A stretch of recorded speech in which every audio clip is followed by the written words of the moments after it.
I wanted to make a digital story because of the fact that I did go through a lot in my life, and I feel that someone else should know about it just other than me.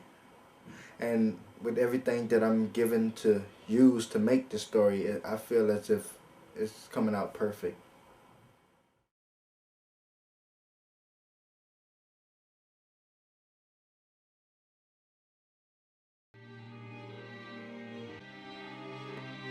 There I was, 11, and scared to tell my therapist that my auntie broke my jaw. I was petrified, but I knew that there was only one other solution: foster care.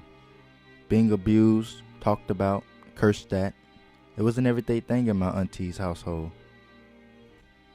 When we were put in our first foster home, it was a big relief for me and my sisters. We felt free. We grew closer to each other. We were all we had. My biological mom, she was the biggest concern. I thought about her a lot.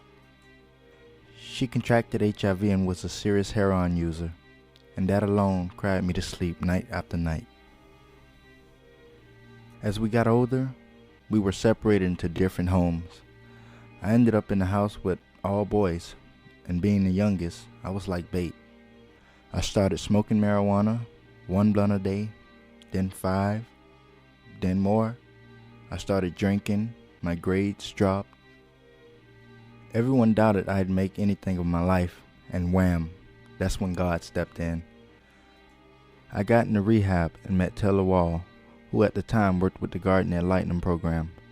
She delivered to me clothing, hygiene material, pocket change, and all the speeches that I need to survive the rehab.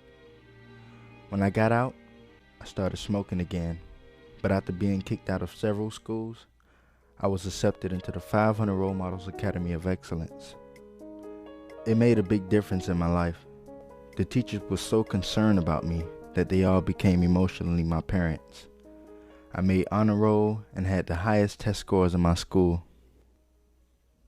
I went back to rehab for 4 months and I was introduced to Miss Cantina Thomas, the greatest social worker in the world.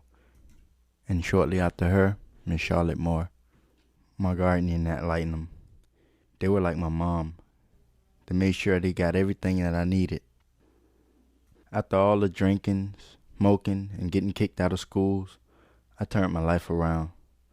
I was even able to bond with my foster mom and stay clean for 2 years, and counting.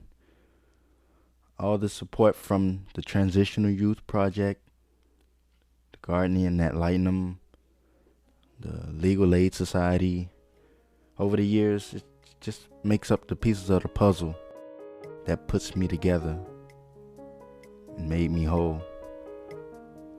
I'll never forget them.